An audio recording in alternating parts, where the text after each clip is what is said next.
Assalamualaikum warahmatullahi wabarakatuh. Perkenalkan, nama saya Febianti dari Manajemen Informatika. Di sini saya akan menjawab soal dari mata kuliah Pendidikan Agama.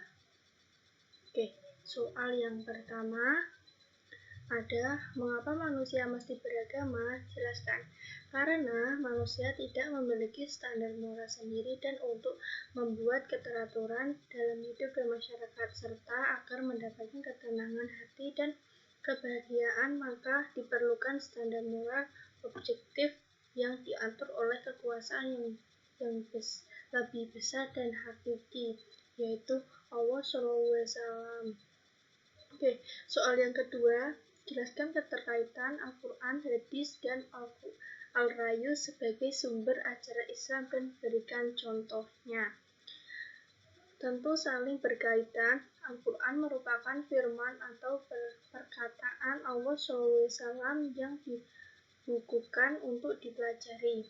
Sedangkan hadis merupakan perkataan sifat perbuatan yang telah ditetapkan oleh Nabi Muhammad SAW dan sebagai isinya untuk mendalami Al-Quran yang bersifat mutlak. Sementara Al-Rayu merupakan cara umat Islam untuk menetapkan hukum dari permasalahan yang kontemporer yang belum didapati dari Al-Quran maupun hadis. Contohnya, As-Sunnah berfungsi sebagai penguat hukum yang sudah ada di dalam Al-Quran. Dengan demikian, hukum tersebut mempunyai dua sumber dan terdapat pula dua dalil.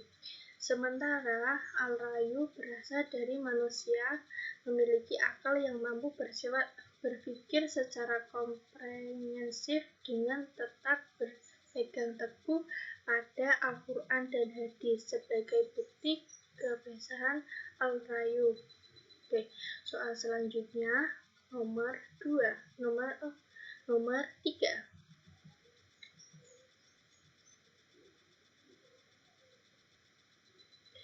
Jelaskan terkaitan akidah, syariah, dan akhlak dalam setiap perbuatan manusia dan berikan contohnya.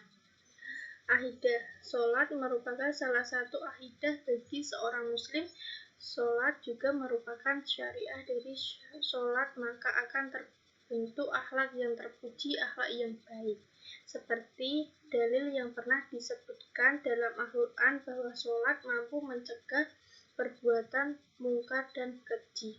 Contohnya, jika kita mau mencuri, jika kita rajin sholat, maka kita sadar perbuatan itu dosa. Meski Allah tak melihat, tapi kita tahu 24 jam Allah mengawasi kita tanpa henti. Soal yang nomor 4. Politik merupakan bagian penting untuk menegakkan ajaran Islam. Berikan gambaran mengenai politik Islam di Indonesia dan tegaknya ajaran Islam. Tegaknya ajaran Islam di seluruh bumi dilakukan oleh Nabi Muhammad SAW, sedangkan di Indonesia diteruskan atau dibantu oleh Wali Songo, atau artinya 9 wali. Oke, soal yang terakhir, jelaskan arti penting toleransi beragama baik dalam pengertian internal maupun eksternal. Toleransi internal adalah peduli antara sesama manusia yang berarti penting untuk menciptakan persatuan dan kesatuan jika masyarakat saling peduli terhadap sesama. Toleransi eksternal adalah sikap saling menghargai atau menghormati orang lain untuk melakukan hak hakikatnya. Terima kasih, sekian dari saya. Apabila ada kesalahan, mohon dimaafkan. Wassalamualaikum warahmatullahi wabarakatuh.